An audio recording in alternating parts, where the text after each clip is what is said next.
Good evening, everyone. I'm Daniel Benjamin. I'm the president of the American Academy in Berlin, and I am delighted to welcome you to the Anna Maria Kellen Lecture, Cannon Fodder, the Human Rights of Soldiers, with this year's Anna Maria Kellen Fellow, Saira Mohamed. I particularly want to thank you for venturing out in not so clement weather, I would say. The Academy's Anna Maria Kellen Fellowship is named after one of the daughters of Hans and Ludmila Arnold. Of course, we're in the Hans Arnold Center. Anna Maria grew up in this very villa during the 1920s before moving to Switzerland and France to study. After her family fled the Nazis and emigrated to the United States, she married Stephen Kellen, also a Berliner, who later became the president of the bank Arnold and Bleichroeder, and we are immensely grateful to Anna Maria and Stephen Kellen for providing the American Academy with the founding donation, with the renovation of this wonderful house, and we're also grateful to their descendants who have continued with their generous support to this very day.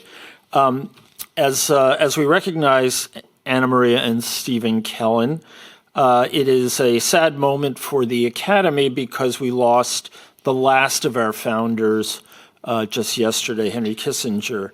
Henry Kissinger was, in fact, our founding chairman, and the Academy's debt to him is profound. And you only need to look at the pictures right out there in the foyer to get a sense of how central he was to setting up the Academy, setting the Academy's course over the following 2 decades.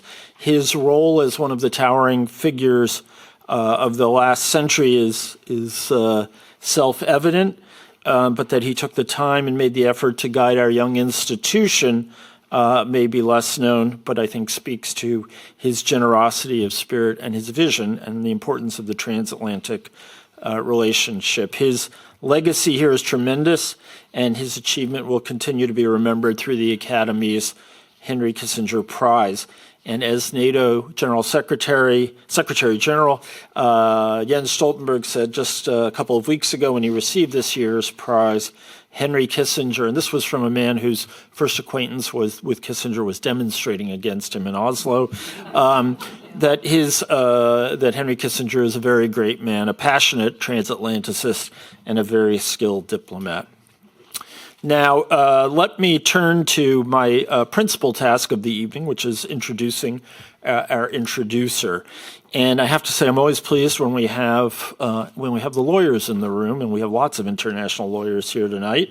So I'm happy to welcome Professor Heike Krieger, University Professor for Public Law and International Law at the Freie Universität, and spokesperson of the research group entitled The International Rule of Law Rise or Decline, which is supported by the Deutsche Forschungsgemeinschaft.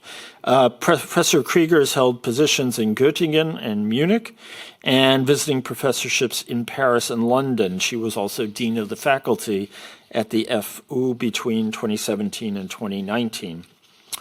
She was also a Max Planck Fellow at the Max Planck Institute for Comparative Public Law and International Law in Heidelberg, whose current director, Anna Peters, is with us tonight, I'm happy to say, and whose former director, Jochen Frohwein, is also with us here tonight, and with whom I have some small acquaintance. I believe we also have here a former president of the American Society of International Law. Where might she be? In the corner. The lawyers are always hiding in the corner.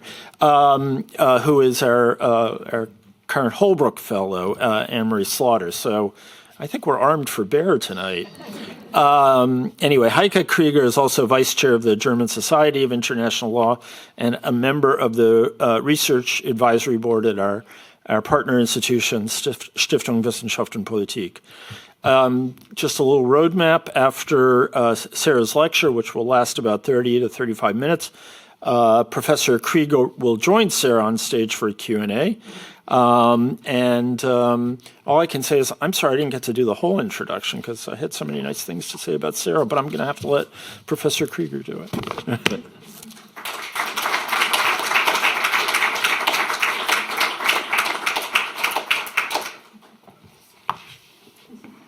Thank you very much for your kind words. Ladies and gentlemen, it is my pleasure and my honor to introduce to you Professor Saira Mohamed and the projects she pursues here as an Anne Maria Kellen Fellow at the American Academy in Berlin this fall. Professor Mohamed is a professor of law at the University of California, Berkeley, where she teaches subjects as diverse as criminal law and international law and their intersections in international criminal law and human rights law. She holds a JD from Columbia University School of Law, a Master of International Affairs from Columbia, and a BA from Yale. Professor Mohamed is a leading expert in her fields of research. She is Vice President of the American Society of International Law and has been elected member of the American Law Institute.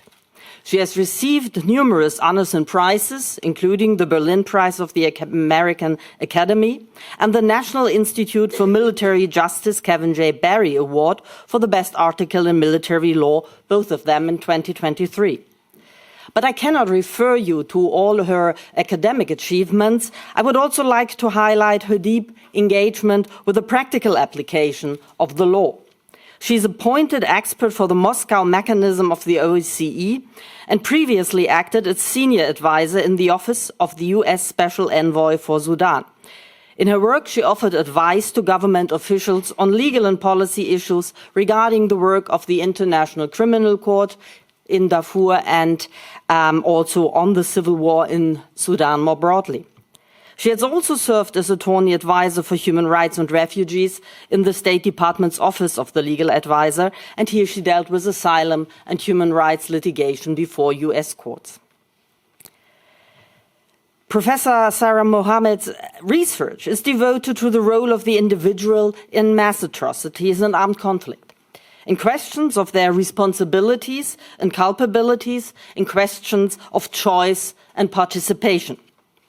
Her more recent publications include the edited volume Rules for Wrongdoers, Law, Morality, War with Oxford University Press, and articles including Of Monsters and Men, Perpetrator, Trauma and Mass Atrocity, and Abuse by Authority, The Hidden Harm of Illegal Orders. The articles illustrate that analyzing the role of criminal law and armed force in preventing and stopping mass atrocities may also instigate further research that looks more carefully at the position of the individual soldier in all that. And indeed, it's Saira's new project at the Academy, which she will introduce to us tonight. Cannon Fodder, the soldier's human rights. The project addresses the question as to how international law and domestic legal system regulate states' treatment of soldiers. At the core of the project lies a concern that the state conceives of soldiers as a resource to be exploited and not as an individual endowed with human rights. Members in the audience who are familiar with German legal regulations on the rights and duties of soldiers will probably assume that there is, at least at first sight, a specific US concern embedded in this question. From a German perspective, acknowledging soldiers' human rights is part and parcel of the reimagining of the armed forces in Germany after the Second World War. And the concept of the citizen in uniform, der Staatsbürger in Uniform, as a human rights bearer was a foundational paradigm for paving the way for a re-establishment of the Bundeswehr after the war.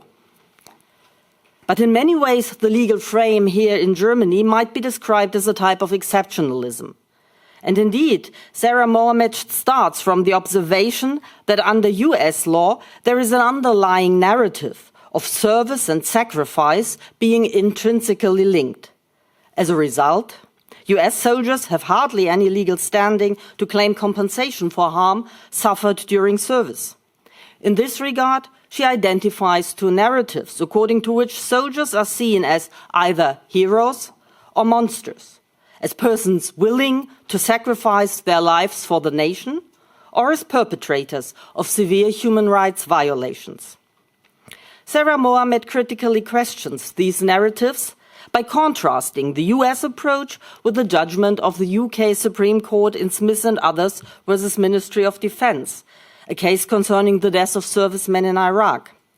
Here the court held that with reference to the European Convention on Human Rights, that the state has a positive duty to protect, a duty of care towards soldiers.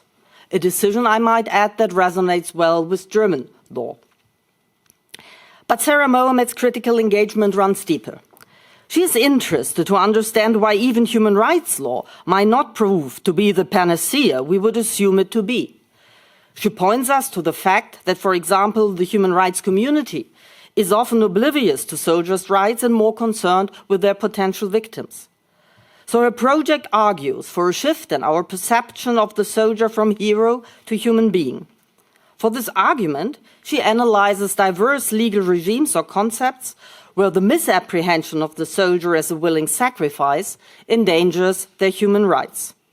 This ranges from possible infringements of the right to life for failures to adequately train and equip soldiers, over the question of how to appropriately deal with illegal superior orders, to the lenient way in which international law addresses conscription. All this is situated against the background of the ongoing discourse on the role of human rights in armed conflict and the implicated and related challenge of the extraterritorial application of human rights, an issue I think that is again specific for the USA.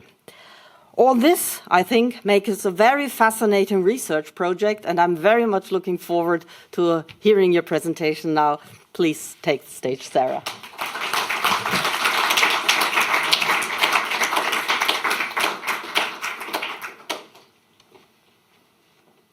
Thank you so much for that generous introduction, and thank you, Dan. Thanks to you all for being here tonight.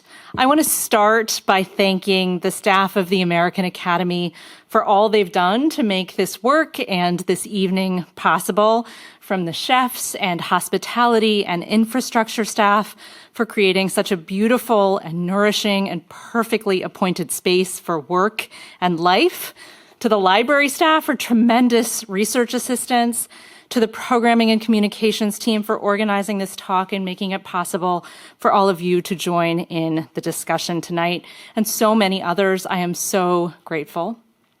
And thanks to my fellow fellows for their company and their insights. I've learned a great deal from them and from their work. Tonight I'll be talking about my project, Cannon Fodder. It is a work in progress, though it draws in part on some research that I've been doing for some time. The project deals broadly, as Professor Krieger introduced, with the legal regulation of how governments treat their own military service members, whom I'll refer to throughout the talk also as military personnel or the quite colloquial soldiers. My project is in part descriptive, as it maps the ways in which the law tolerates and even nourishes the treatment of military personnel as cannon fodder by their own governments. It's also diagnostic and normative, analyzing why and how we are so reluctant to treat military service members as rights holders and not merely as rights violators. And it uncovers avenues within the law that can and should provide better protection for service members. I'll start by describing the broad goals and orientation of the project, and then I'll turn to 3 examples. So first, the goals. I come to this work as a scholar of human rights and armed conflict, and I focus on the stories the law and legal institutions tell. In doing so, I treat the law not merely as a set of obligations and prohibitions and permissions, but as a reflection and shaper of culture. For the first 10 years of my career, I primarily studied mass atrocity crimes, genocide, war crimes, crimes against humanity, aggression, and I focused on how courts and other legal institutions characterize and understand responsibility and culpability in these contexts. Broadly, my work demonstrates how legal institutions work to represent mass atrocity crime as individual rather than systemic, and its perpetrators as deviant rather than typical, as monstrous rather than human. In the course of this work, I became interested in relationships of power and authority in mass crime, how political and military leaders use their power and influence to convince others to commit crime, and how the law treats these leaders and treats those who commit crimes under the influence of others. The law has little to say about the acts of these leaders. It misunderstands or ignores the ways in which leaders exploit those who trust them, and it emphasizes instead the individual autonomy, choice, and responsibility of direct perpetrators. It's in this context that I began to think about the idea of cannon fodder, my topic for tonight. The term cannon fodder is typically traced to Shakespeare's Henry IV, Part 1, when Falstaff is assembling a ragtag army of men too poor to pay him off. Prince Hal derides them as pitiful rascals. Falstaff replies, "These men are good enough to toss. They're food for powder. They're mortal men. That's all we need." When I began to think about cannon fodder now a few years ago, there was very little discussion of this term. Since that time, things have changed. The term now regularly appears in the New York Times and in US government official statements, including in important reporting done by journalists who are with us here tonight. So what's changed? The Russian war in Ukraine. The Wagner Group, John Kirby says in a White House press briefing, uses convicts as cannon fodder, throwing them into a meat grinder. Another unnamed US official says the same to the New York Times. Even the soldiers describe themselves as cannon fodder, as not human. This is a work done by one of our audience members here. They describe themselves as meat. And, well, they should. Russians are sent to the front lines as intentional targets meant to draw fire from Ukrainian troops in order to identify Ukrainian positions that can then be targeted. They're used as storm troops, new fighters, typically former prisoners, who are given 2 weeks of training and malfunctioning equipment and positioned with the expectation that they'll be killed. They are bait. I want to propose tonight that the Russian example of cannon fodder is not unique, that the exploitation of soldiers by their governments isn't exceptional, that soldiers are routinely treated as mere resources. The Russian treatment of these men is at one end of the spectrum, to be sure, but it's a spectrum. Exploitation of soldiers is a feature more broadly of how we think about military service, both in the United States and around the world. Now, some of you might be thinking, well, this is obvious, even if it's crude. What are soldiers but resources for a government to expend however it pleases? Of Falstaff, some might say, it's funny because it's true. My claim, however, is not merely that soldiers are being treated as cannon fodder. It's that it's happening in ways we don't notice and even accept. It's that the law tolerates and encourages this. It's that legal scholars and advocates have generally neglected soldiers as rights holders.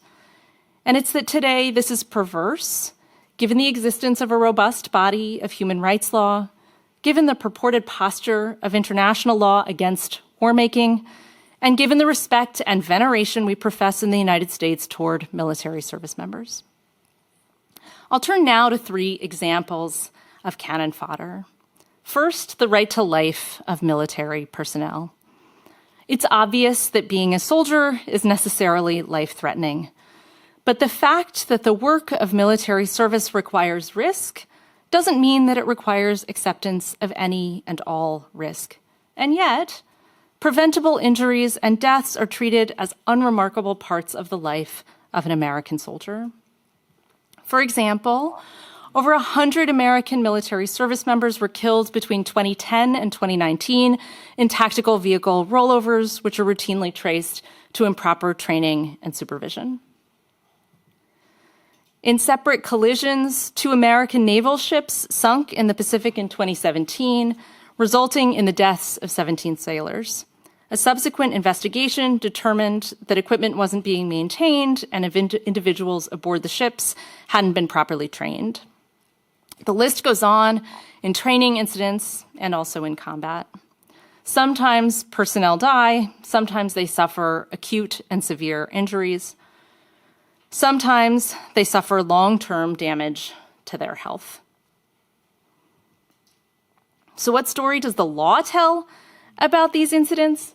It tells primarily a story of neglect, of acceptance of these kinds of injuries and deaths as simply the cost of military service.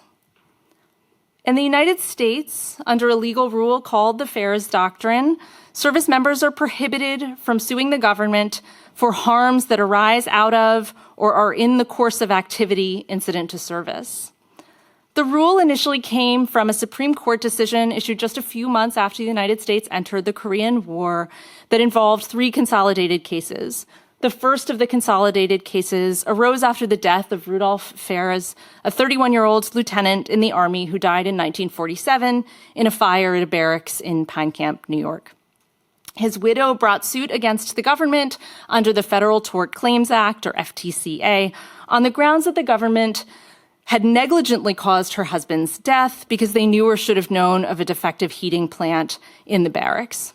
The other 2 cases involved medical negligence by personnel at military facilities. For each case, the Supreme Court found that the FTCA prohibited suit against the government. Over the years, the Ferris Doctrine has prevented individuals from pursuing suits against the government for injuries sustained when the government secretly administered LSD to a sergeant in the U.S. Army, in an instance when civilian actors caused injuries to service members, and even to prohibit suit in a case in which the military acknowledged that officials had not followed the required procedures in responding to sexual assault and sexual harassment of a cadet at West Point. The initial decision in Ferris was rooted in the particulars of the relationship between the FDCA and state law, and in details about the military compensation system. In subsequent decisions, however, the court expanded the rationales. In the court's view, allowing suits against the government in the event of negligence might compromise the crucial system of military discipline, never mind the impact of the negligence itself on that system of discipline. Allowing suits, moreover, according to the court, might involve the judiciary in sensitive military affairs, which again, in the court's view, could compromise military discipline and effectiveness. Alongside the shift in rationales, the doctrine, too, has transformed from being about the particulars of state and federal law and the compensation system into being understood as one of the sacrifices of military service. In an often quoted dissent in a case in which relief was denied to the widow of a pilot who alleged negligence by the civilian Federal Aviation Administration, Justice Scalia wrote that the majority's decision was unjust because the court was incorrectly interpreting an act of Congress to mean what Congress didn't mean. If our imposition of that sacrifice bore the legitimacy of having been prescribed by the people's elected representatives, Scalia wrote, it would be just, but it has not been and is not. Scalia's reference to the loss of a civil damages action against the government as a sacrifice is telling. It's an exposure of the pervasive notion that when members of the military give something up, it is presumed to be a sacrifice. It's not a theft. It's not even just a raw deal. It's a surrender endowed with the legitimacy of the holy. This expectation of sacrifice, moreover, it's not only a feature of U.S. law, it's a feature of the broader story that the law tells about service members. On that note, I will turn to human rights law, a body of law that ought to be a source of relief for military service members, but that too has largely overlooked the rights violations governments perpetrate against military personnel. So why should human rights law be a source of relief? Because the law is pretty solid here. In a landmark case in 2013, as Professor Krieger mentioned in her remarks earlier, the UK courts held that a government had a human rights obligation pursuant to the European Convention of Human Rights to protect the life of service members in Iraq. The case Smith concerned the deaths of 2 service members deployed in Iraq, Philip Hewitt and Lee Ellis, who were both killed in separate incidents by improvised explosive devices, IEDs, when they were traveling in snatched Land Rovers, a vehicle that had been developed for patrolling in Northern Ireland, not for territory studded with IEDs. 37 British service members died in these vehicles in Iraq and Afghanistan, and they came to be known as mobile coffins. The families alleged that the Ministry of Defense had deployed the vehicles knowing that they wouldn't provide adequate protection against IEDs. And the families won. The decision was novel in envisioning that the government's obligation to protect the right to life requires it to adequately equip soldiers. At the same time, the Supreme Court's reasoning was pretty straightforward. Under human rights law, governments have an obligation to protect individuals under their jurisdiction against arbitrary deprivations of life. This is true under the European Convention. It's true under the International Covenant of Civil and Political Rights. It's true under customary international law, which applies to governments regardless of treaty ratification.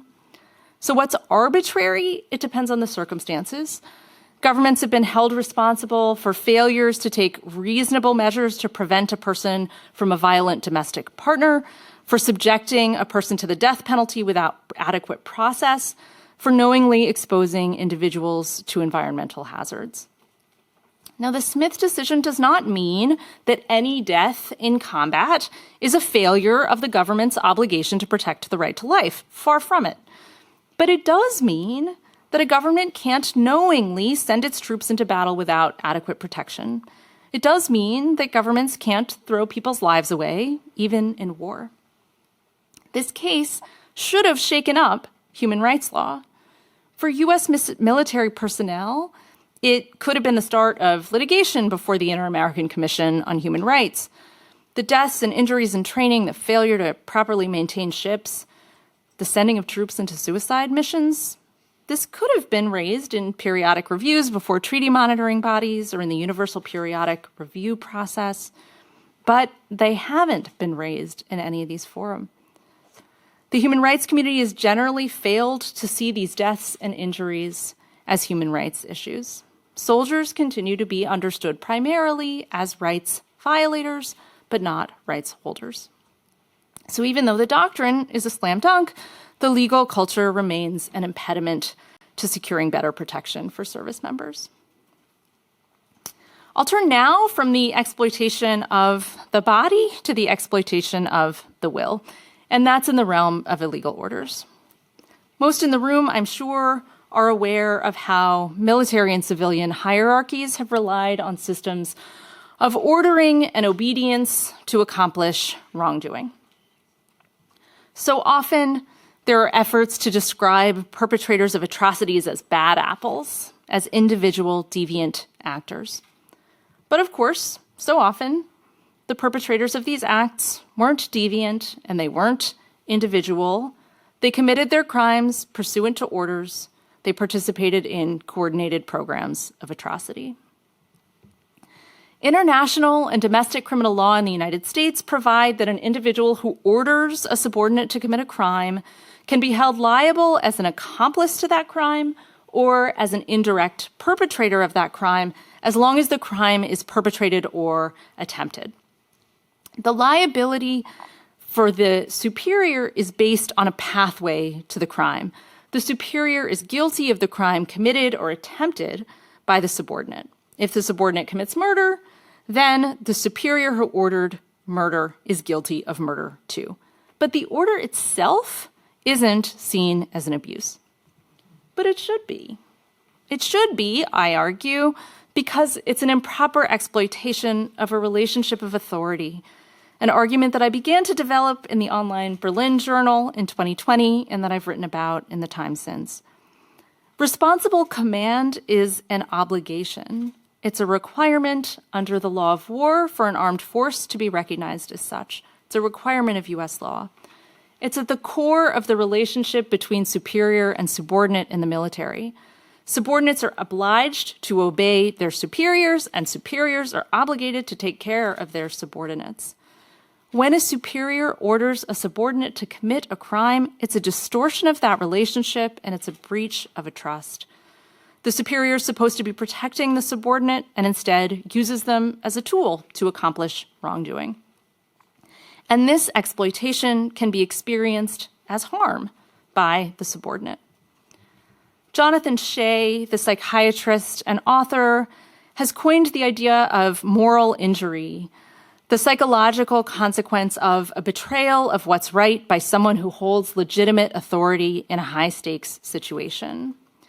Shea distinguished moral injury from PTSD. Instead of a hyperactive fear response, as PTSD is understood, moral injury instead manifests as the degradation of character, the loss of social trust, a demise of the expectation that power will be used in accordance with what's right. And soldiers indeed attest to such an experience. The journalist Justine Sharrock, who investigated the experiences of soldiers who were stationed at Guantanamo and Abu Ghraib in the early 2000s, writes that more than guilt or shame, the soldiers she interviewed described a deep-seated rage at having been betrayed. They thought they were nobly defending America, only to find themselves following orders that crossed moral lines. There have been so many accounts of this sense of betrayal from journalists like Sharrock and David Wood and Joshua Phillips, or from the soldiers themselves, like Eric Fair, an Army veteran, who said that he will never forgive himself for having failed to disobey an order to torture prisoners at Abu Ghraib, or Camilo Mejia, another Army veteran who couldn't bear to participate in abuses against prisoners but let his subordinates do it for him. And then at the end of a 2-week furlough in the United States, he fled the Army, having lost faith in himself and in his commanders. Mejia eventually was court-martialed for desertion. During the proceedings, he tried to claim that his desertion was lawful because he had been ordered to violate the law. The judge, however, refused to allow Mejia to raise any allegations regarding prisoner abuse, and the orders given by Mejia's superior were never addressed or condemned. Even if they had been part of the trial, the law as it is now would have rendered invisible Mejia's experience of betrayal by his commanding officer. It would have passed over his confusion and anguish that the leaders who were supposed to stand in a trust with him and who were supposed to respect right and wrong were instead turning him into a torturer, treating him as an instrument of their wrongful will. So is there any alternative? Is there any way to render visible the abuse of illegal orders? Well, the Uniform Code of Military Justice, the criminal code for the armed forces in the United States, has a provision, Article 93, that punishes oppression or maltreatment of any person subject to a person's orders. This provision is generally thought of as the go-to for cases of sexual harassment and sexual assault these days. It should be used to condemn the maltreatment of ordering a subordinate to commit a crime. I want to offer 2 quick points of clarification here. First, I don't suggest that betrayal by the superior is the sole explanation for the experience of suffering that's attested to by individuals like Mejia or Fair or those that are in reporting by Sharrock and others. But still, it's significant, whereas the law sees these orders as only pathways to the ultimate crime. Second, my point is not to exculpate those who perpetrate abuses. The point is not to say anyone who's ordered to commit a crime gets a free pass. The point, rather, is to properly identify responsibility for harmful conduct where it lies, to recognize wrongful exploitation where it happens. As the law tells it, ordering a subordinate to commit a crime is wrongful only because it leads to commission or attempt of that crime. But ordering a subordinate to commit a crime is a misuse of authority. It's a misuse of the subordinates themselves. It's a form of objectification perpetrated through exploitation and a relationship of authority that's constituted and valued by law, and indeed beyond the law too, in the broader culture that venerates our worldwide system of military order and discipline. Because this relationship of authority, this duty of protection, is prized under the law, the abuse of that relationship, too, should be recognized with the subordinate as its victim. I'll turn quickly now to a third area in which I argue we can see the persistence of the idea of service members as cannon fodder, and that's the law of conscription. International law broadly permits conscription to military service. Children can't be conscripted, and forced conscription in occupied territories is a war crime, one that Russia is reported to be committing.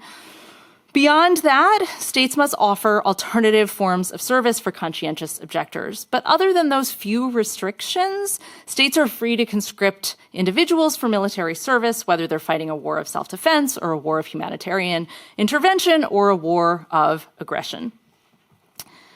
Nowhere is this more clear right now than, of course, in Russia, where conscripts constitute some 1/3 of the fighting force. Putin mobilized 300,000 conscripts in September of 22, many of whom were sent to the front with almost no training. In July 23, another 140,000 conscripts were reportedly called up. In addition, the maximum age for conscripts has just been raised, and penalties for avoiding conscription have been heightened. Now, this is not a popular war. Men are indeed trying to flee. We're very lucky to have in the room tonight the journalist responsible for this terrific work. Those who flee are not necessarily legally protected in their flight. The law of conscription is a stark reminder of the ways in which the law allows a war-making state nearly unfettered freedom to do whatever it wants to an individual. Russia readily disposes of the lives of conscripts and convicts. They are mere instruments of a state, of an aggressor state, of a criminal state, and they're being used to accomplish criminal ends. And the law allows this, just as we have no categories in the law to properly describe the betrayal of an illegal order. We have no language in the law to describe the exploitation that adheres in conscription to fight an aggressive war, as I wrote in a short piece in the Berlin Journal.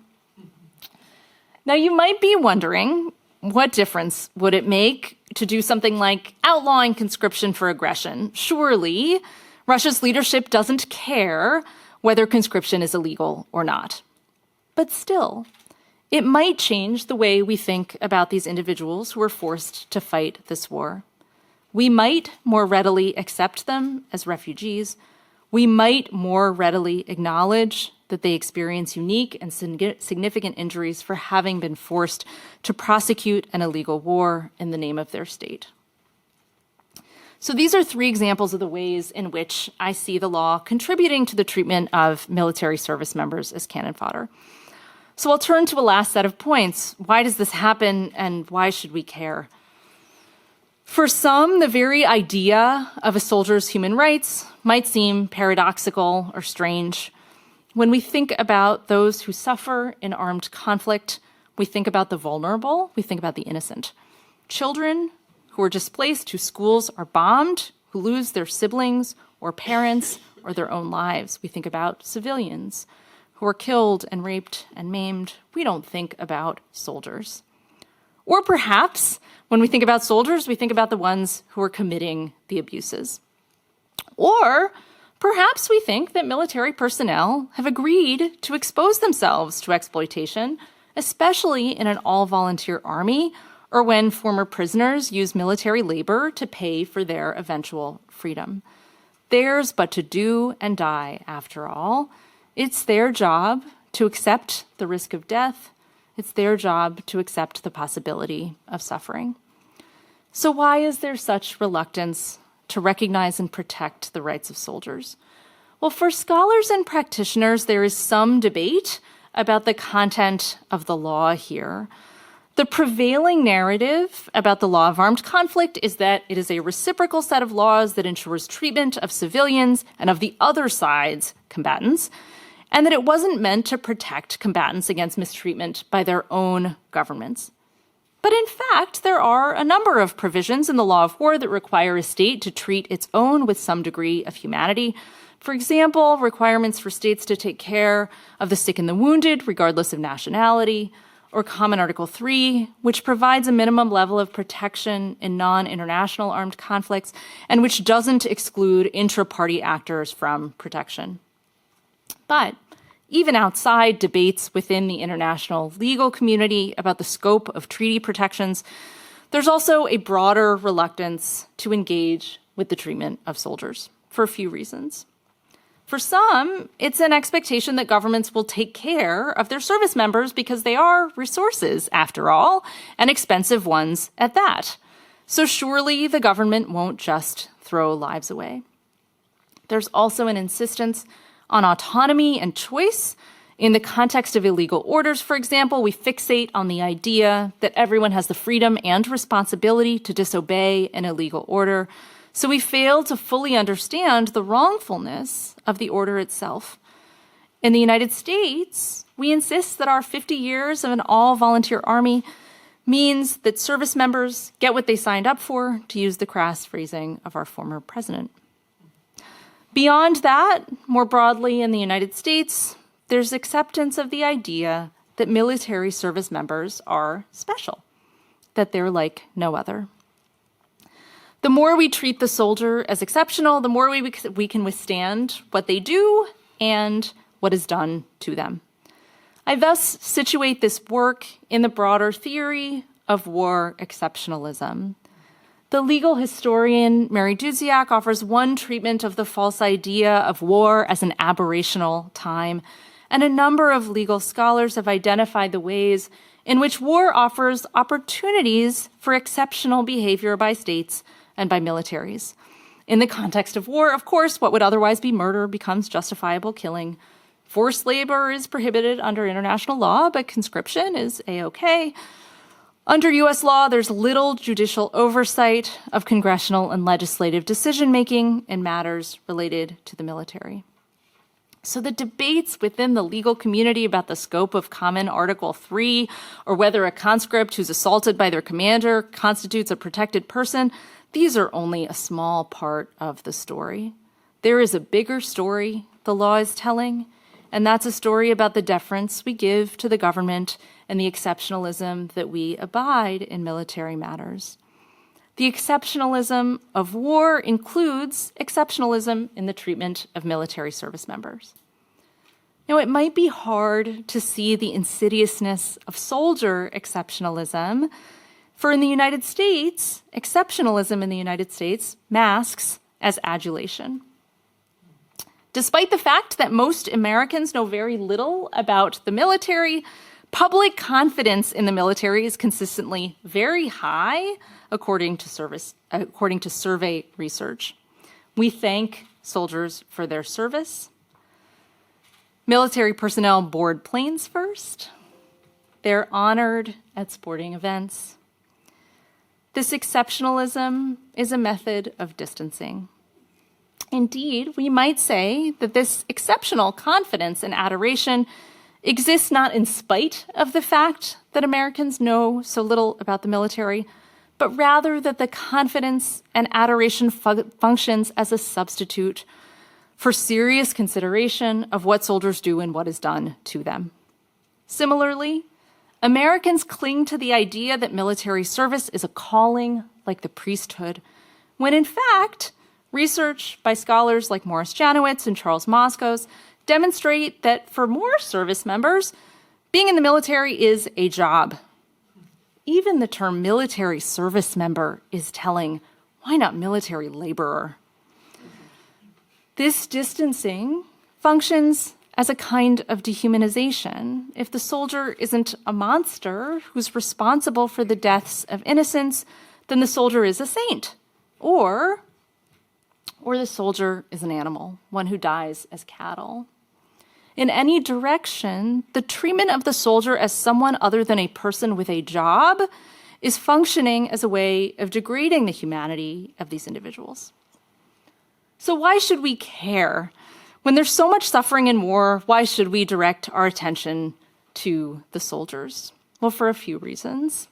The deontological answer would be that improper exploitation of any person is wrong, that the degradation of the humanity of any person is wrong, and that the degradation of humanity by the government is particularly wrong. Whether soldier or civilian, no one ought to die as cattle. That said, there are consequentialist justifications too. I'll offer a few here. First, a quite straightforward answer. Better protections can reduce deaths and injuries that occur as a result of government negligence.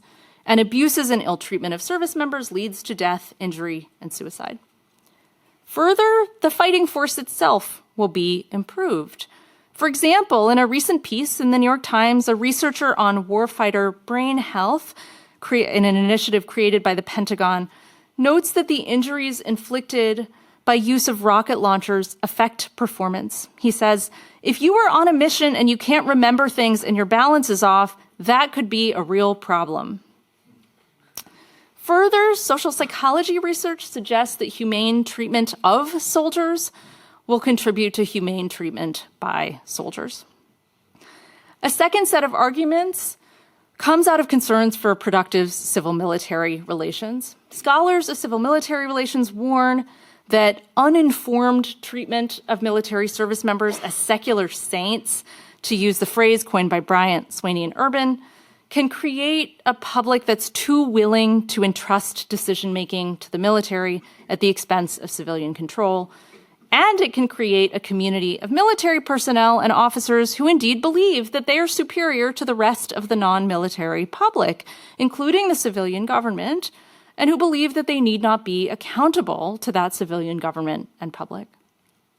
Protections for military personnel further can protect democracy in that protections for personnel prevents the military from being misled by other government actors and being turned against the civilian population, an argument used by the OSCE in explaining its own quite productive work on human rights protections for military personnel.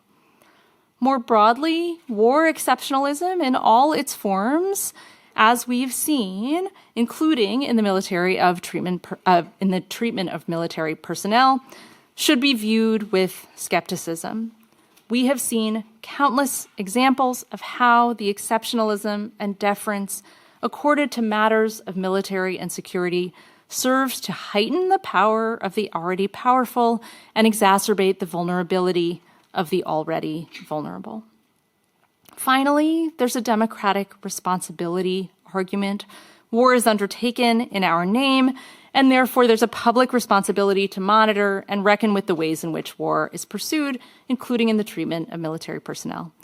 Veneration of soldiers makes us more willing to put them in harm's way.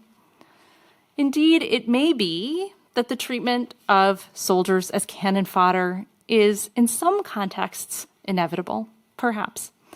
If that is so, then we should at least acknowledge it, and that should figure into the grave calculus of what it means to go to war. Thank you. Thank you, Sarah, very much for this intriguing presentation of the role of soldiers and their relationship with the law. I was particularly struck by your metaphor of the legal exploitation of the body and the will. That is kind of a motive here. In Europe, I think we have come quite accustomed to telling the story of soldiers and the law as a long trajectory of civilianization of the armed forces, making the exceptional more and more normal through legal regulation, through granting human rights standards. At the same time, of course, it strikes one that in 2013, only the European Court of Human Rights had to deal with bad equipment and the consequences for soldiers' lives.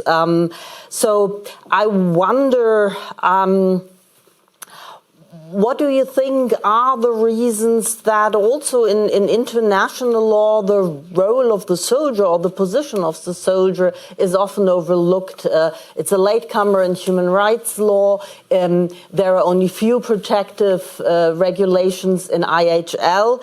And so what are the reasons for it? Might it be that looking too protectively on the soldier might also be a hindrance for IHL? I mean, human rights for soldiers, wouldn't that come into the proportionality assessment? So, how do you figure that? Yeah, I think there's a few points of background in this body of law that explains some of this sort of quite late set of developments in international law. So one is this sort of conventional wisdom about what IHL is for. It's that it's for protection of civilians and that it's for protection of adversary combatants. It's a quite bizarre conventional narrative because IHL is known to have started with concerns at the Battle of Solferino around governments leaving their wounded and sick behind.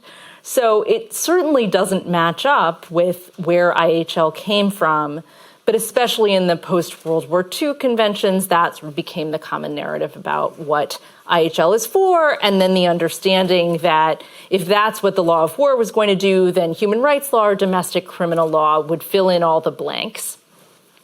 In some ways, this makes sense, right, if we think about what's happening at that period of time when the Geneva Conventions are being drafted. It's such early days in the development of human rights law, and so we aren't thinking in the ways we're thinking about today, the government obligations towards its own people, much less its own soldiers. Part of the backstory here is also debates about the applicability of human rights in war. So my project, of course, is not dealing only with the context of combat. So much of this happens outside of actual wartime.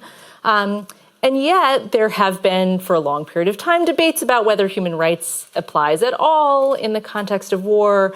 And then if it does apply, what is the scope of human rights protections? I think we're now past the point of any question about whether human rights law applies in the context of armed conflict, and the questions are just the particulars about what the scope of the human rights protections will be. But that sort of insistence that there wasn't a place for robust human rights protections in the context of war, that did change the contours of this whole discussion, as did the expectation that if soldiers are going to be thought of as relevant actors here, then we think of them as rights violators. So another sort of backstory on all of this is just the broader orientation of international law is thinking about states and not about individuals, right? So we have hundreds of years of international law that's dealing with states as the constituent actors, and it's really only in 1945 that individuals become noticed by international law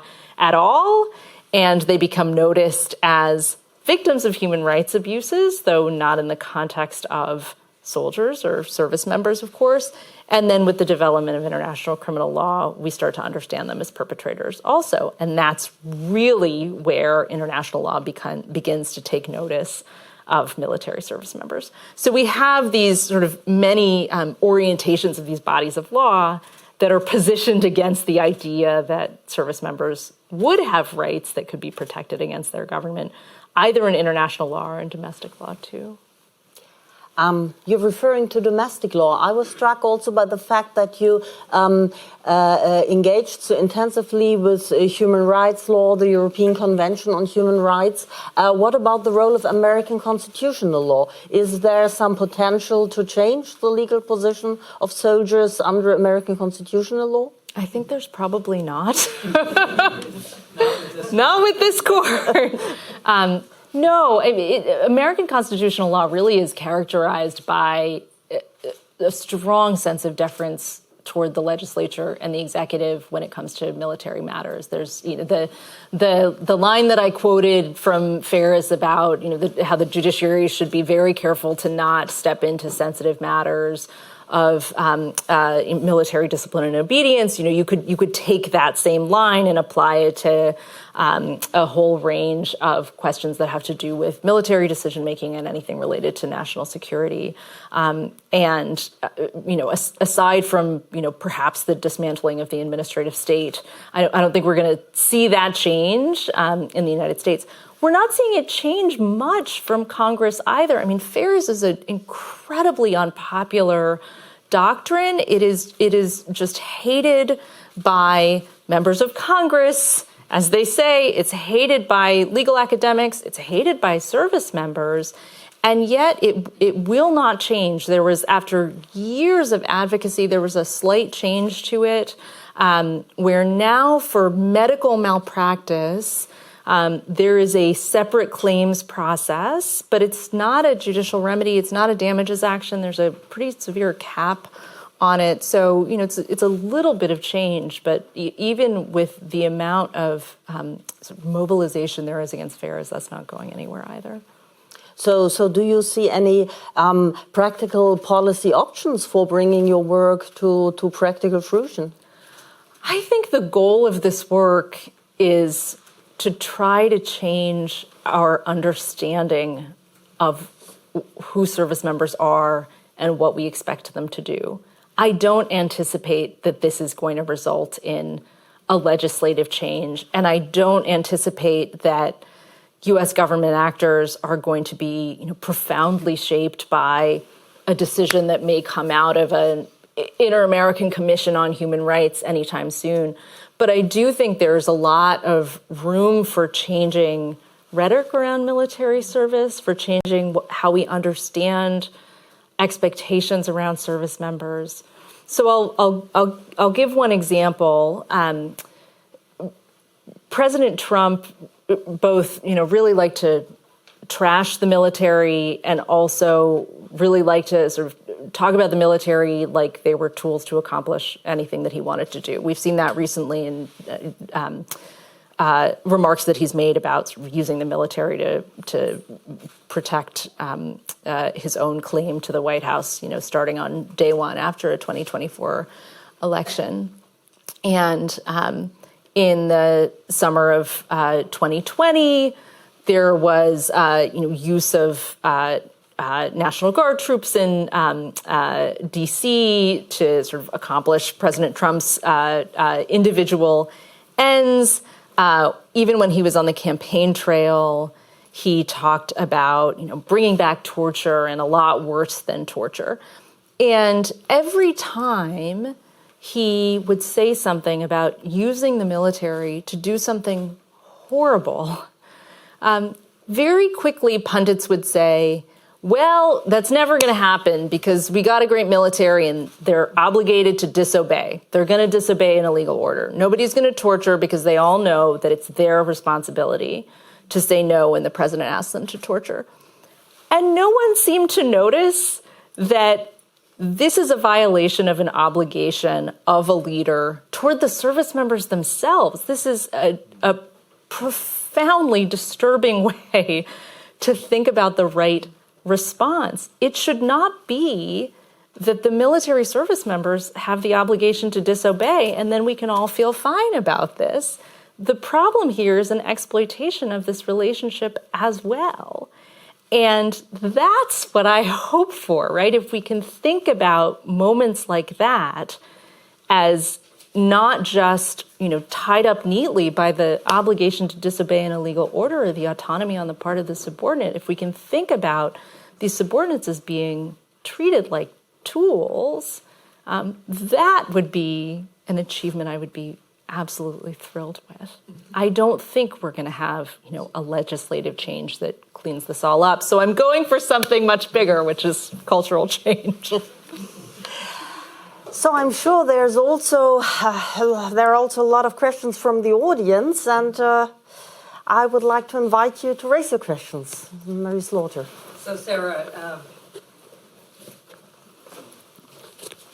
from one international lawyer to another, that was really fantastic and so deeply thought-provoking. I mean, I just one after another, this sort of see, that's a paradigm shift. That's suddenly seeing a whole category of law very differently.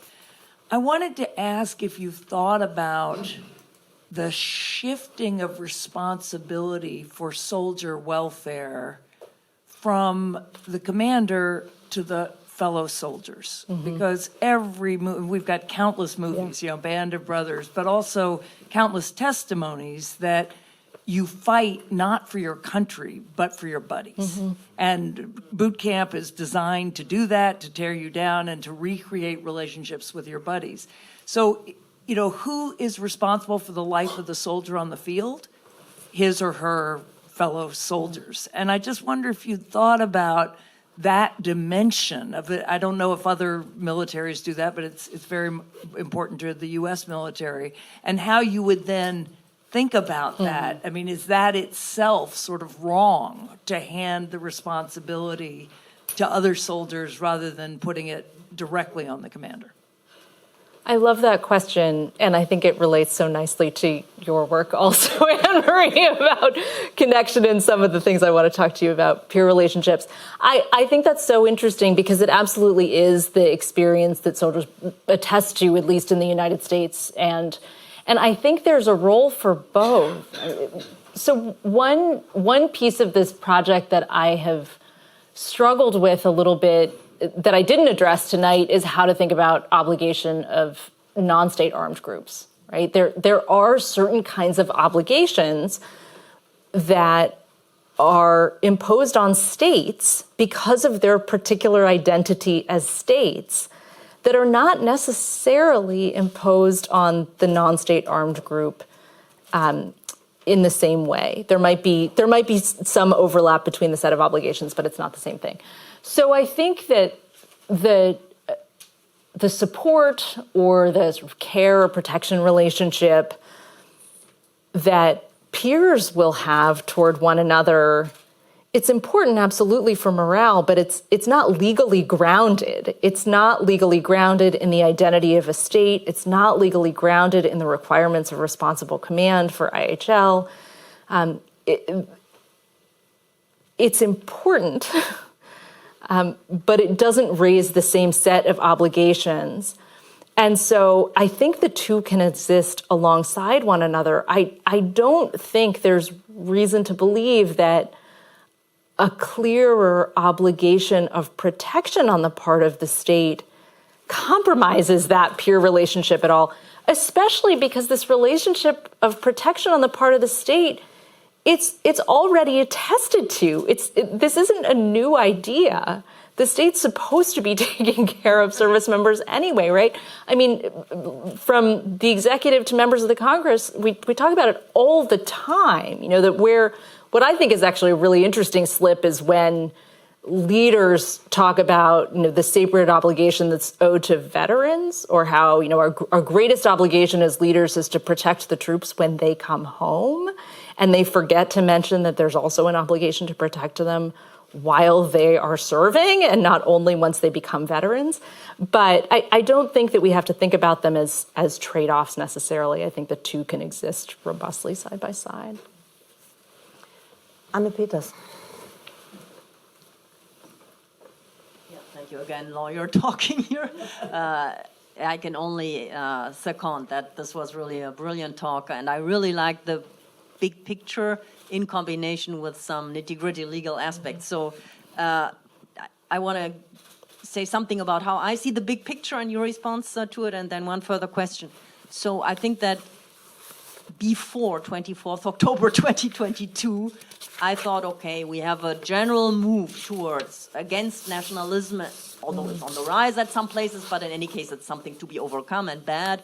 Desacralization of war, and therefore, and with the decline of nationalism, it's pretty obvious that a modern democratic government can't afford dead soldiers or try to really minimize them. Therefore, move to a professional army, as you also mentioned, so no longer part of the citizenship obligation, but it's all professionalized, so they contract in and they do it voluntarily as part of their job, as you said, but then also big move privatization, complete outsourcing. And I think, for example, the US it was not so much the US, but there were all these private contractors on the ground, which conveniently leaves out the state as a responsible actor. So I think this is a big trend exactly because we don't like that, or we don't have the story of sacrifice anymore. And then the third move towards more distant fighting, trying to avoid as much as possible own victims,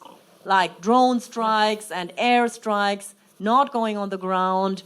But the price or the downside is, of course, that these tactics will then lead to more civilian casualties on the other side.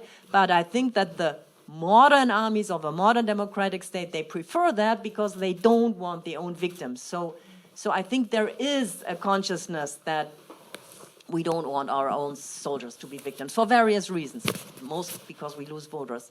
And now the second point, what do you think of, which is in a way more extreme than what you suggest, namely the view that is upcoming now that an illegal war, a war of aggression, per se, constitute a violation of the right to life, not only of the other side, but even of the state's own soldiers. And then that would mean that not only the negligence on certain incidents, but the whole fact of leading the war of aggression is in itself already a violation of the right to life of soldiers, as that would be the logical consequence, for example, of what the UN Human Rights Committee said in its general comment on the right to life. Yeah, thanks for that great set of comments. I completely agree with that. I mean, I think the general comment 36 is a strong starting point, right, for the idea that a war of aggression is a violation of the right to life against a government's own people. And I think in some ways this is like it's like new life for the idea of a responsibility to protect, which I think it never really went anywhere good when we were trying to think about obligations for the international community. But it does help us think about what it means for a government to have a set of obligations towards its own people, and especially what the human rights obligations towards its own people require. And I think that's quite right, that it's a pretty easy case in some ways to be made, right? If you look at the body of law on right to life, right, there's so many quite distinct areas, like in domestic violence, for example. If you look at these decisions that say, well, when we have a system of misogyny in the society, and there are individual sort of context clues for law enforcement about why a person might be subject to some kind of violence, well, then we can put together the systemic and the individual, and that's easily a case to be made for a right to life violation. I mean, that's absolutely the kind of argument that you can make for an aggressive war, too. If you combine the systemic and the individual, well, then you have a pretty good case that the government's violating its obligations to protect the right to life. So I think that part of the argument is, I shouldn't say easy, but it's pretty straightforward in some ways. I think what's so much harder about it is all the implications of it, right? Like, which I'm all for trying to figure out what these implications are, right? But like the argument about conscription, for example, does mean that we need to treat conscription for aggression differently from how we treat conscription for other kinds of wars. It does mean that the refugee law needs to change. I mean, at this point, the EU directive says that refugee status can be based on an expectation that one will have to commit war crimes or crimes against humanity, but you can't make the same argument for aggression because aggression is defined as a leadership crime. So the foot soldier can't use participation in the war of aggression in the same way that they can use prospective participation in another war crime. And so the implications of that argument, I think, are complicated and really important. And I think there's going to be a lot more reluctance around working out the complications of that argument, and that's because of this broader permissiveness. This, I think, goes back to the first question you asked. It's about a broader permissiveness toward war that, I think we're quite comfortable saying that international law has a permissive attitude toward war, but human rights law does too. I mean, human rights law is still in many ways sort of tolerating the idea that states are going to sometimes have to, sometimes choose to make wars. And so I think that's what we're seeing in some of these debates about whether aggressive war is a violation of the right to life of a government's own people. I'll just go back to the initial set of comments also around sort of these sets of changes that we're seeing. I mean, I think the question about drones is a really interesting one. I do think that sometimes in the sort of public conversation around, force protection and using drones to spare lives, right? There's sometimes some conflation of the choice to use different weapons and the idea that then frees a decision maker from the constraints of the law of war, right? So, whether you're using a drone or whether you're using a person or whether you're using any other kinds of weapon systems, the rules are still the same.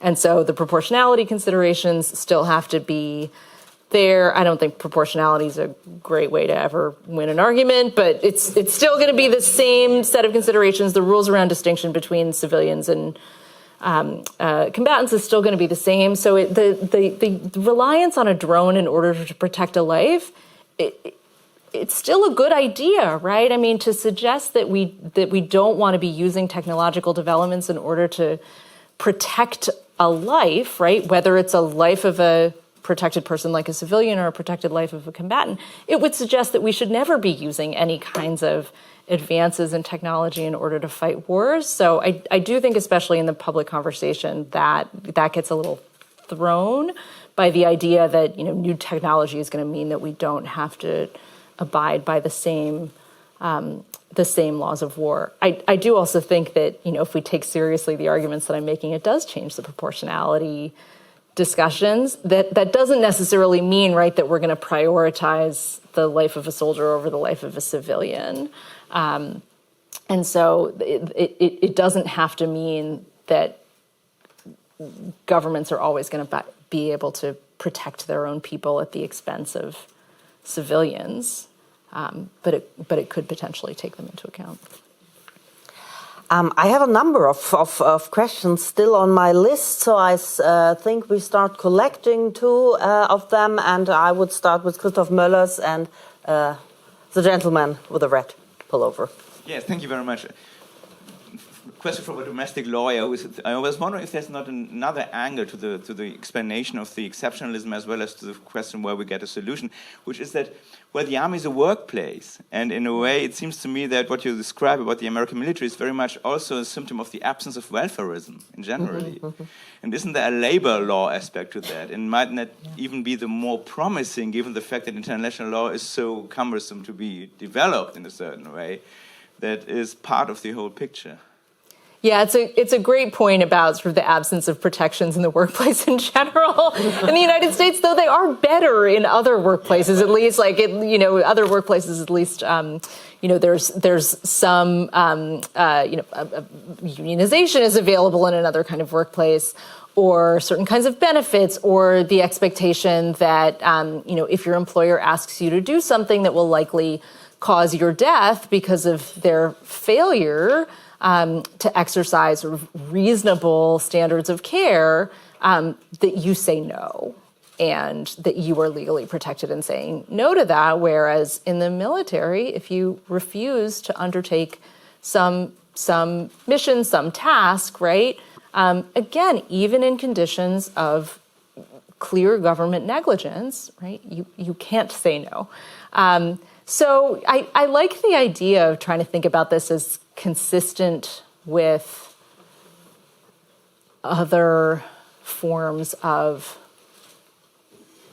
sort of exploitation of workers, even though there are some distinct features of it. I think that's really helpful. I mean, it's also, from what I understand, sort of a unique feature of a number of European militaries also, that militaries are unionized, and there's some great work being done, including by a scholar in Australia named Ned Dobos, about sort of just trying to think through the ethical implications of military labor as just a job, right? Like, how can we re-envision what it means to be a soldier if we think about it as work? Yeah, I fear we will get short of time, but we have the gentleman in the red. Oh, thank you. Alan Benson, my name. I almost thought I heard it in your conclusion, but maybe clarify the following assumption. Soldiers who are treated humanely or with human rights, would they treat the civilians they meet also with more human rights? Let me go back a step. Soldiers who are treated inhumanely are probably, but definitely more in the historical sense, to treat the civilians they meet more inhumanely. Is there a correlation there which has been studied? Are there great comments on this correlation? The more humane a soldier is, the more is treated, the more humane he might meet his enemy, and then the opposite. If he's treated inhumanely, then the civilians he meet are treated inhumanely. Are there studies, correlations on that? Yeah. And maybe we could collect another question so that we give the gentleman. Yeah. Hi, Sarah. Thanks for the great talk. I was wondering if, in the course of your research, you learned about whether soldiers, rank-and-file soldiers, were given human rights training and what that consisted of, and the kind of interactions between the soldiers and what they were learning. Thank you. So yes, and maybe a third question. I think you also raised your hand, and then you could answer, and we have another round for 3 more questions. And I guess then time's over. Yeah, thanks so much. That was eye-opening. As you started your presentation, I think with a painting from the Italian Wars of Liberation, I also wanted to raise a question about volunteer soldiering, because in these early wars, large parts of the fighting forces were volunteers, and conscription, early forms of conscription, were mainly understood as ways of organizing voluntary mobilization into something more organized, like an army. And of course, the age of voluntary mobilization is not over. I mean, we see voluntary forces fighting in many wars, including the one that you've mentioned in Ukraine. And the question for me is, does and of course these volunteers in the 19th century, they don't understand themselves of being deprived of rights, but they're being entitled to rights by their act of entering into the war. And that might even be true for some of the voluntary fighters today. So is the figure of the volunteer soldier, what's the role of this in your narrative? Okay, this is a great set of questions. I wish we could talk about this for hours. So, so first on the question of correlations between humane treatment by and humane treatment of, so there's social psychological research that indicates that when individuals, but including service members, are treated more humanely, then they are more likely to be observing those same kinds of treatments. There's a number of narrative accounts that I think are really interesting here on that same point, sort of the sense of dehumanization that one can feel and then turn that outward. So there's literature on this from service members. There's also accounts of this in other law enforcement figures like police officers as well. And the same goes for the opposite, for the inhumane treatment. I mean, one of the purposes of sort of hazing and breaking down one's will in training for military service is, of course, so that one can both subject their own will, right, to that of the commander, right, to not sort of have those own preferences anymore, and also to be able to deliver that kind of treatment also to another person, right? It's about sort of learning to see the enemy as an enemy instead of seeing them as another person.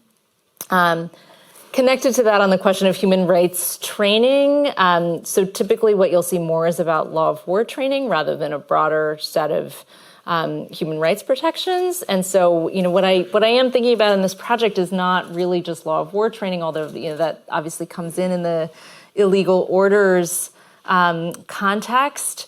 But broader human rights training, I think is not it's not really available. It raises a kind of interesting set of points that I think connects also to this question about volunteers and how people see themselves as being endowed with human rights or being given the privilege of some rights or protections from military service. I mean, the volunteer question is a really important one because I do think, you know, we have different expectations of a volunteer service member than we do of conscripts. And so there's also legal standards that change for volunteers versus conscripts. So in the United States, for example, there are certain kinds of restrictions that have been placed on volunteer military service members where the Supreme Court, for example, has said, we're not doing this to conscripts, right? Like it's a different set of questions when we're talking about somebody who is forced to do this by the government.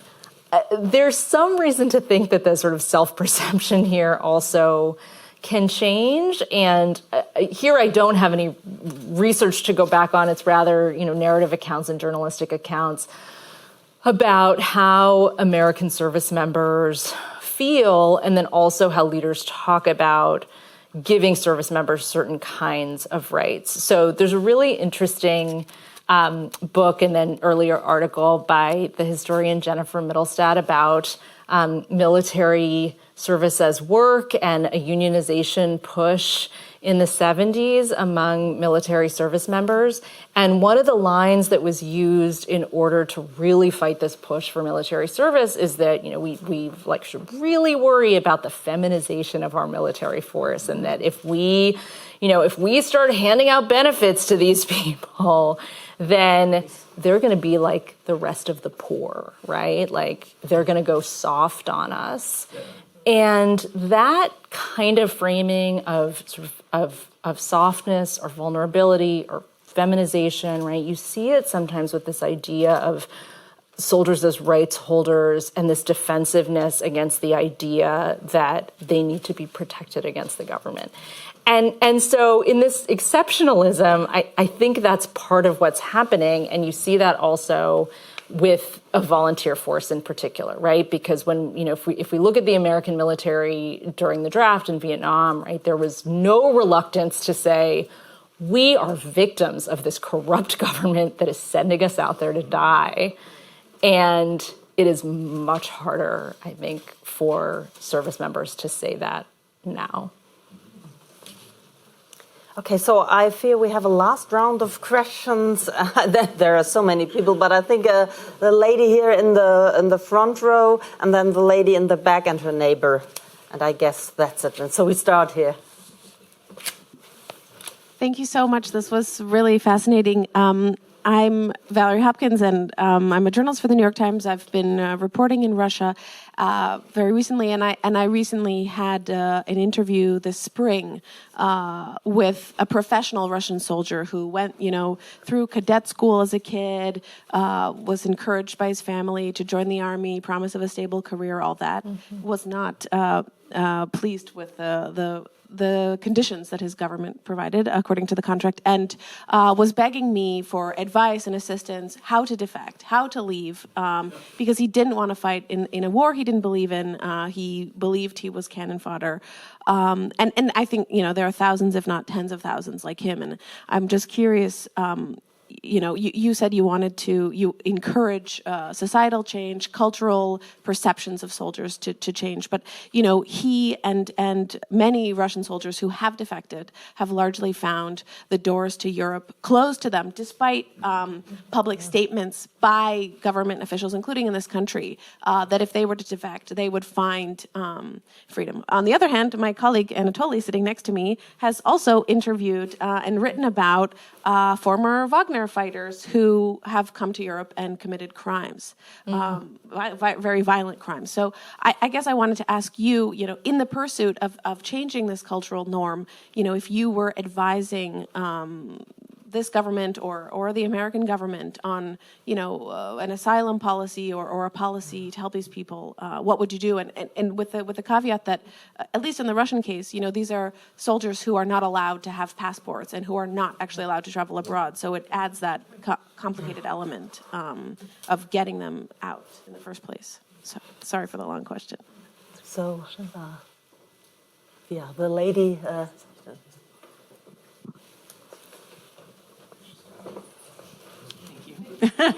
Thank you, Sarah, for a really, really wonderful presentation.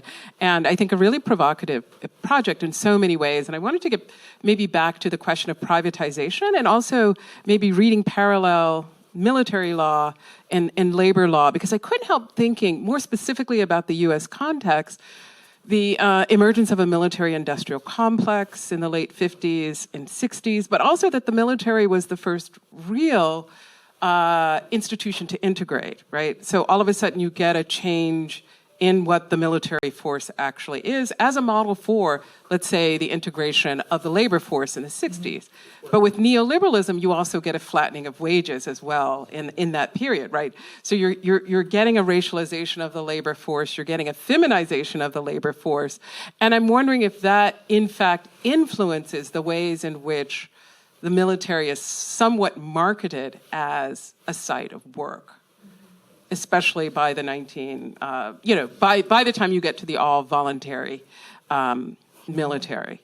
And that also then means the disposability of the soldier, but in a very different way if it's read within the context of, let's say, neoliberalism. And your neighbor? Again, Sarah, congratulations, a wonderful talk. That was absolutely fascinating. My reaction, could be completely wrong, was dealing with the issues of negligence and labor law should be easy for the military, though it's not, as you express. The real hard questions to me seems to come when you deal with conscripting soldiers for an unjust war, or even having voluntary soldiers who are told to fight in an unjust war and refuse to do so. In my generation, long time ago, the leading case was something called Gillette, and the determination then was that you could not claim conscientious objection to a particular war because it was unjust, and it was pleaded on the grounds that the religious grounds for not fighting don't apply for a particular war, they only apply in general. So my question is, that was a 1971 case. Has there been any progress in thinking about the ability of soldiers to resist an unjust or aggressive war in U.S. law? Yeah, and I fear we have to cut off the questions here, but I guess that the drinks will give another opportunity to discuss all these issues further. But please, Sarah, go ahead. Okay, I'll be brief, and then we can all continue the conversation out during the lovely reception. So selective conscientious objection, it remains not the law. So conscientious objection has to be uniform conscientious objection, just as it was in the 70s. It's changing a little bit in the sense that some of the law around objection with the expectation that one's going to have to commit war crimes or crimes against humanity, right? Like that can change a little bit what looks like what we might have called selective conscientious objection at another time, but now maybe we can think about it as anticipation of having to commit those kinds of crimes. But again, this goes back to Anna Petter's earlier comment, right? This is one of the big questions about sort of who is the victim of a war of aggression, right? So if the concern is, I don't want to fight in the Iraq war because it's an illegal war of aggression, that claim looks very different from I don't want to fight in the Iraq war because I anticipate that I'm going to have to commit torture or other kinds of abuses there. So it's a place of some development in terms of scholarship, but the law hasn't changed so much. On the labor law question, I want to talk to you more about this and about sort of, the idea of disposability of workers and how we think about this again as sort of consistent with this broader history in the United States and the broader relationship of money and decisions around treatment of military service members, and also kind of what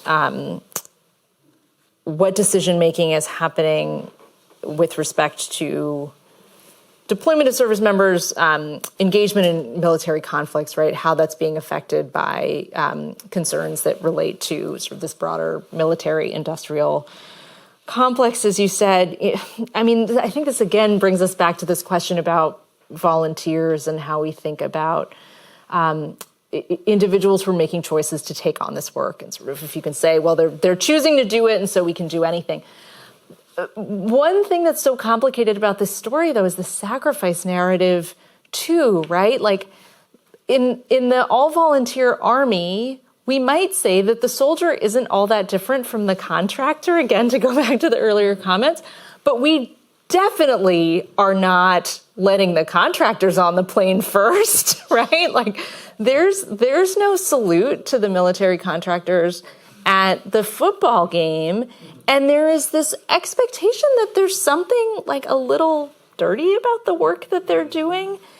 And it is so puzzling, right? Because there's not really much difference between the person who does it for a paycheck from the government and a person who does it for a paycheck from the private company, right? What's the difference? It's the patriotism, it's the duty, it's the sense of sacrifice, it's the love of country, right? Which in some, it's not, I'm not suggesting that it's not there in the volunteer army, But it's not necessarily the thing that is driving people to join the military in the same way that as an American public we tell ourselves that it is. So that sort of disposability story, I think, is complicated and really interesting, and I want to talk to you about this more. And then I think there is a last point about asylum, a huge set of points about asylum that I think I can't do justice to properly, in large part because I am not sufficiently connected to the politics of migration here in Germany and around Europe. I think this set of questions looks really different in the United States, where it's very easy for leaders to say, our arms are wide open to people who are fleeing this war and not having to deal with the particulars of, a Russian soldier who maybe is sort of clean in the sense of the perpetrator bars for asylum, but has a little bit of a stain on them because they are a Russian soldier, and certainly the particulars of how to deal with the past experience of migrants who then do commit crimes. It's just such a different set of political realities in the United States, and I just don't think I can speak well to that here. But I'm very grateful for the question, and I think there's probably a lot of people in this room who can speak to that question. So I hope we'll continue the conversation outside. Thank you so much, Sarah, for this wonderful Thank you so evening much. and for the presentation.